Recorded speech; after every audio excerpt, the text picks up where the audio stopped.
রাসূলুল্লাহ ইয়া হাবিবাল্লাহ ইগফির লানা ইগফির লানা আমাদের দুজনকে আপনি মাফ করে দেন ক্ষমা করে দেন হে আমার নবী হে আমার রাসূল আমরা বুঝতে পারিনি আপনি আমাদের মাফ করে দেন ক্ষমা করে দেন হে আমার নবী হে আমার রাসূল আপনার সামনে আমাদের গলার আওয়াজটা জোরে হয়ে গিয়েছে বুঝতে পারিনি আমরা দুনিয়ার কোনো কথা বলছিলাম না শরীয়তের একটা মসলা নিয়ে আলোচনা করতে করতে আপনার গলার আওয়াজের দিকে আমাদের গলার আওয়াজটা জোরে হয়ে যাবে আমরা বুঝতে পারিনি আমার আবু বকর কাঁদে আমার ওমর কাঁদে আর বলে আমাদের দুজনকে আপনি মাফ করে দেন যদি মাফ না করেন ক্ষমা যদি না করে কিয়ামতের ময়দানে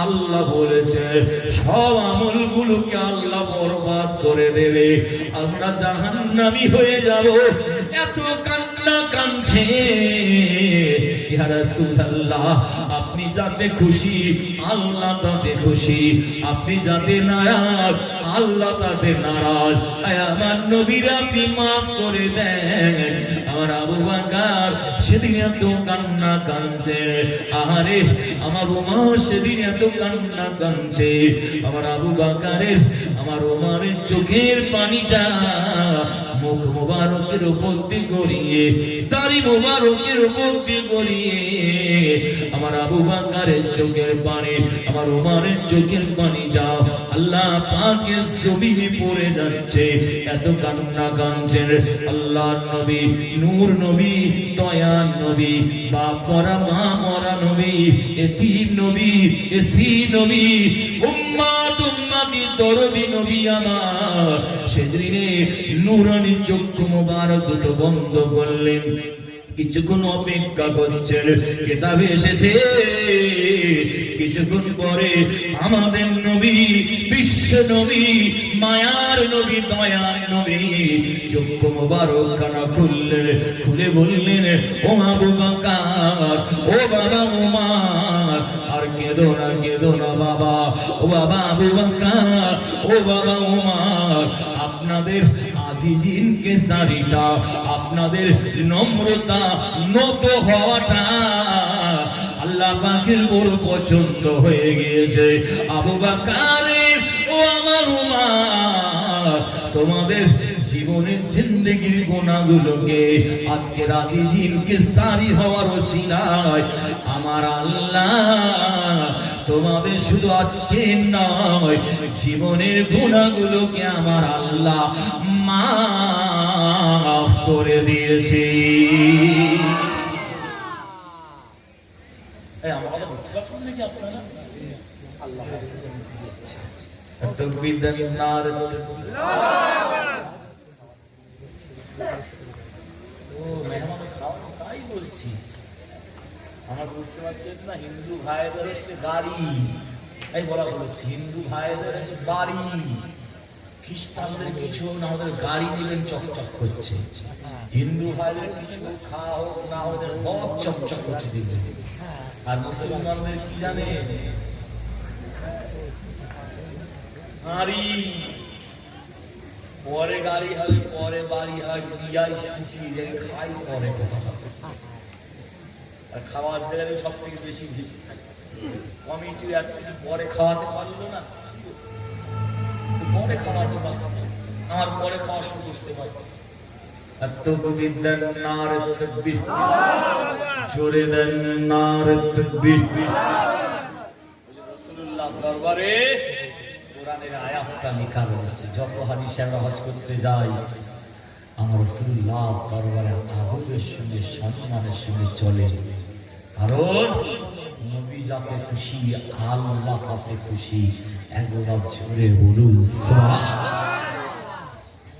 শরীয়তে আদবটা বড় জিনিস যার ভিতরে আদব নাই লা ঈমান লাহু उसकी अंदर ईमान भी नहीं है রাসূল বলেন তার ভিতরে ঈমান যত বড় ছাত্র হোক না কেন যদি উস্তাদকে সম্মান না করেন হাক্কানি আলেম যত আল্লাহর ওলি হয়েছে দেখেন আদর করা উচিত। দাদা হুজুর কেবলা এমনি মুজাদ্দিদ হয়েছে ভাবছেন?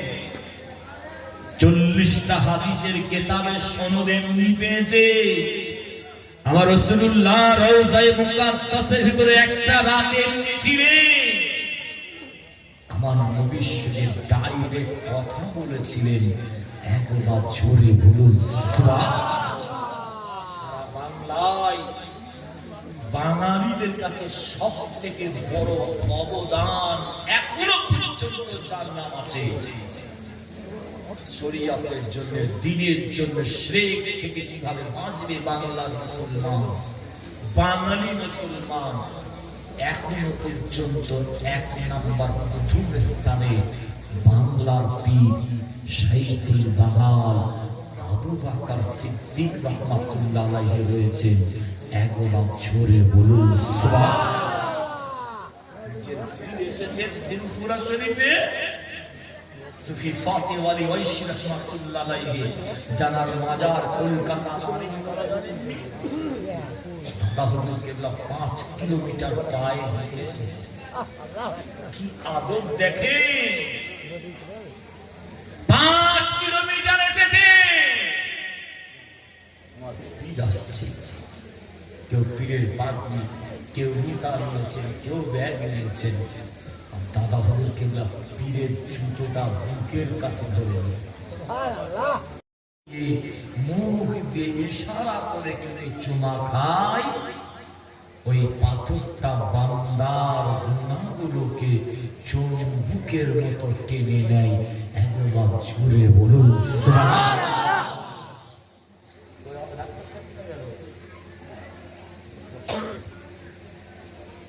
বিশ্বের দ্বিতীয় খলিফা, যিনি পৃথিবীর অর্ধেক রাজত্বের মালিক, হাজরে আসওয়াদ জান্নাতের পাথরের সামনে গিয়েছেন, গিয়ে বলছেন, হাজরে আসওয়াদ, আমি উমর তোমাকে কোনদিন চুমা খেতাম না। কেন চুমা খাই জানো? আমার নবী নূরের ঠোঁটটা ঠেকিয়ে তোমাকে চুমা খেয়েছে। আমার নবী নূরের ঠোঁট মুবারক খানা যে জায়গাটাই ঠেকেছে, আমি উমর আমার নগণ্য ঠোঁটটা ওই জায়গাটাই ঠেকাবো না কোনদিন হতে পারে। আমার নবী নূরের ঠোঁটের উপরে ঠোঁটটা ঠেকিয়ে হাজরে আসওয়াদ জান্নাতের পাথর, আমি উমর তোমাকে চুমা খেয়ে থাকি। একবার জোরে বলুন সুবহানাল্লাহ। আমার এই দুটো নাপাক হাত দেখছেন, এই নাপাক ঠোঁট দুটো দেখছেন, আমার নবীর ঠোঁটের উপরে 3 বার ঠেকি এসেছে। আপনাদের জন্য খাস করে দোয়া চাই। আমি মুসাফির মানুষ, রাসূল বলেছেন সালাসাতু দাওয়াতিন লা শাক্কা ফীহি, 3 শ্রেণীর দোয়া কবুল হওয়ার ব্যাপারে কোনো সন্দেহ নেই। তার ভিতরে একটা হচ্ছে দাওয়াতুল মুসাফির। মুসাফিরের দোয়া আল্লাহর দরবারে আমার নবী বলেছে কবুল হওয়ার ব্যাপারে কোনো সন্দেহ নেই। একবার জোরে বলুন সুবহানাল্লাহ।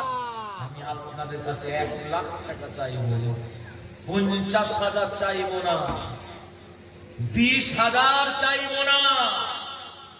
আমার কমিটির ভাইরা বলে, হুজুর আপনি একটুখানি বলেন, কারণ মসজিদ আল্লাহর ঘর আর মাদ্রাসা আমার নবীর ঘর। আরো এসে খুশি হয়েছি, হুজুর আমরা কমিটির ছেলেরা, এই গ্রামবাসীরা আমরা নিজেরা চালাই, অন্য জায়গার মতো গাড়ি অন্য পাড়ায় অন্য গ্রামে আমরা যাই না। এসে শুনে মন ভরে গেছে। এই জলসার জন্য, মাদ্রাসার জলসার জন্য আগামী বছরে একটা ভাই থেকে চাই নাই। কি কত বৈশাখ কত দিকে চলে যান হুজুর, এই মাদ্রাসার জন্য, এই জলসার জন্য আগামী বছর একটা বার হাত তুলবে, হুজুর আমি 10,000টা টাকা দেবো।